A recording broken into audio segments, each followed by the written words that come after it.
Xeyr, qreçka çörəyi kökəltmir. Qreçka çörəyi glutemik indeksi sıfırdır. Kim glutensiz qida istəyirsə, kimin bağırsaq həssaslığı varsa, qəbizliyi varsa, bağırsağı düz işləmirsə, ödü, qaraciyəri düz işləmirsə, kökə arxılaya bilmirsə, köklükdən əziyyət çəkirsə, amma mədə turşuluğu olmayan adam yeyəcək bu çörəyi.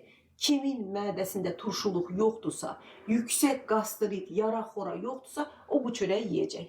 Tamam mı? Ünvanımız bax bu WhatsApp'dadır. WhatsApp nömrəmizə yazın, sizə ünvan atım. Biz yasamaldayıq. Biz yasamaldayıq. Biz yasamaldayıq.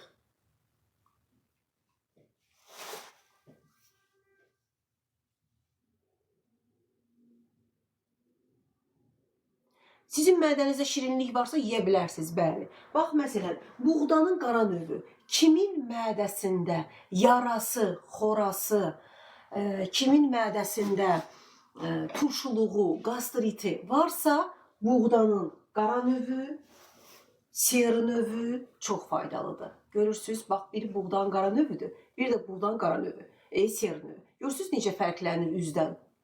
Allah bərəkət versin. Çox sağ olun. Amin. Necə hazırlanır deyin də. Baxın.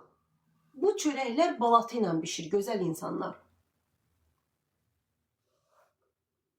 Niyə ancaq mədə ilə bax? Mən ümumi danışıram. Kimin mədəsində problemi varsa, ona uyğun çörək deyəcək. Bax, WhatsApp-a, ümumiyyətlə WhatsApp-a yazanda probleminiz varsa, probleminizə uyğun deyin, sizə çörək ayırım. Mən ümumi danışıram ki, kimin məsələn mədəsində yara-xora varsa diqqətli olsun, kimin mədəsində turşuluğu varsa diqqətli olsun, kimin saç tökülməsi varsa, kimin qaraciyər problemi varsa, insulin dirənci varsa, qəbizliyi varsa, ondan sonra kimin şəkəri varsa, onkoloji xəstəliyi varsa, onlar mənə deyəcəklər, mən onlara uyğun çörək deyəcəm. Allah bərəkət versin, neçəyədik?